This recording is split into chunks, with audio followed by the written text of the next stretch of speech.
ओम श्री सद्गुरुवे नमः। ओम परम ब्रह्म परमात्मने नमः। प्रिय दर्शकों, परम वेद तत्व ज्ञान मार्ग चैनल पर आप सबों का बहुत बहुत स्वागत है। आज हम सतचंडी यज्ञ के संबंध में बताने जा रहा हूँ। हमने कई यज्ञों के बारे में पूर्व में समझाया, आप लोगों को बताया भी।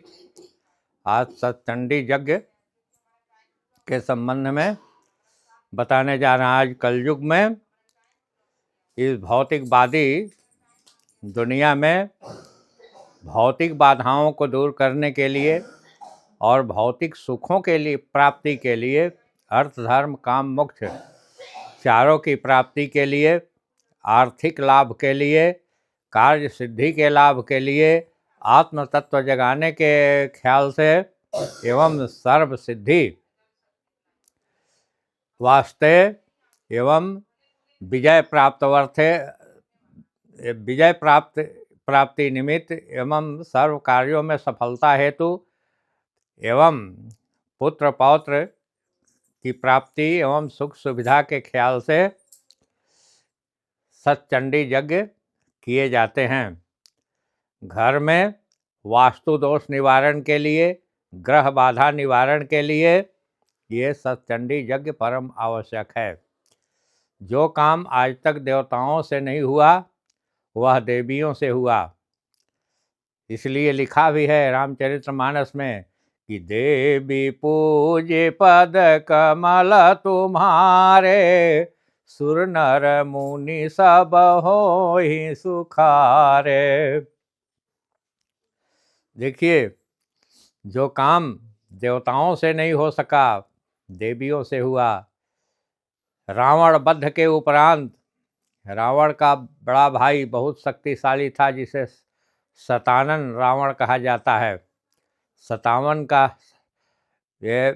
शतानन रावण का वध भगवती सीता ने भद्रकाली रूप धारण करके वध की, और चंडमुंड का वध हमारे देवियों ने की। महाकाली, महालक्ष्मी, महासरस्वती, दुर्गा इत्यादि के द्वारा ये चंडमुंड और सारे दैत्यों का विनाश हुआ। ये सारी शक्तियाँ एकजुट होकर ये दैत्यों का संहार की। इसलिए ये आदि शक्ति हैं, आदि देवी हैं। सर्वप्रथम माँ दुर्गा का ही आविर्भाव हुआ इस सृष्टि प्रक्रम में। इसके बाद सृष्टियाँ बढ़ी, और इसलिए हमें सतचंडी यज्ञ जो है हमें करना परम आवश्यक है, जिससे हमारे सर्व कार्यों की सिद्धि होती है। आज उन्हीं यज्ञ के बारे में आज मैं बता रहा हूँ। तो सर्वप्रथम बड़ी शुद्धता और पवित्रता के साथ यज्ञ मंडप का निर्माण करें। 16 हाथ लंबा, 16 हाथ चौड़ा और विधि सम्मत, वेद सम्मत वेदियों का निर्माण करें। हवन कुंड का निर्माण करें। यह यज्ञ 5 या 9 दिनों में संपन्न किया जाता है।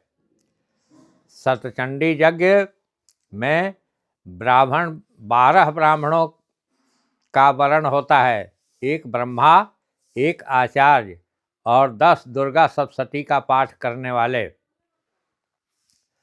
दुर्गा सप्तशती हमारे मार्कंडेय पुराण से लिया गया है, और इसमें बढ़ती क्रम से पाठ किए जाते हैं।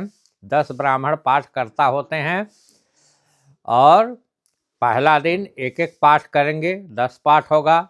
दूसरे दिन 2-2 पाठ करेंगे, 20 पाठ होगा। तीसरा दिन 3-3 पाठ करेंगे, तो उस दिन 3 पाठ होगा। चौथे दिन 4-4 पाठ करेंगे, तो 10 मिल के करेंगे तो 40 पाठ होगा। इसलिए 10, 20, 30, 40 4 दिनों में ये 100 पाठ दुर्गा सप्तशती का संपन्न हो जाएगा। और 5वें दिन ज्योतिषियों से संपर्क करके आचार्य के निर्देशानुसार अग्निवास देख करके इसका पाठ का दशांश हवन करें। हवन का दशांश तर्पण, तद्दशांश मार्जन तद्दशांश ब्राह्मण भोजन और कुमारियों की 9 दिन पूजाएं। कुमारी पूजन हो और पूर्णाहुति के दिन ब्राह्मणों को तो भोजन करावें, अन्य लोगों को भोजन करावें और कुमारियों की पूजा जरूर करें। पूजा कुमारियों की भोजन जो है करावें। प्रत्येक दिन जितने दिन तक यज्ञ किए जाएं उतने दिन भिन्न भिन्न भांति के मेवा, खीर, हलवा, पुआ, पूड़ी इत्यादि विविध भोगों से देवी को प्रसन्न करें। और भगवती की प्रसन्नता जब होगी तब आनंद नहीं, आपको परमानंद तक आप पहुंच सकेंगे। और आज कलयुग के लिए बहुत महत्वपूर्ण यज्ञ है, इसको किए जाएं। सभी यज्ञ आवश्यक हैं। इसके साथ साथ सतचंडी यज्ञ भी हमारे इस कलयुग में बहुत महत्वपूर्ण स्थान रखता है। और माँ के गोद में बहुत आनंद आता है। माता कभी कुमाता नहीं होती। कुपुत्रो जायते क्वचिदपि कुमाता न भवति है। इसलिए मातृत्व स्नेह, माँ की ममता बहुत ही, जितना ही कहा जाए उतना ही कम होगा। इसलिए सतचंडी यज्ञ की ओर हम आपको प्रेरित करते हैं। इस यज्ञ को किए जाएं, इससे लाभान्वित हों।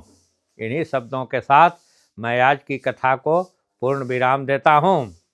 ओम श्री सद्गुरुवे नमः। ओम ब्रह्म परमात्मने नमः।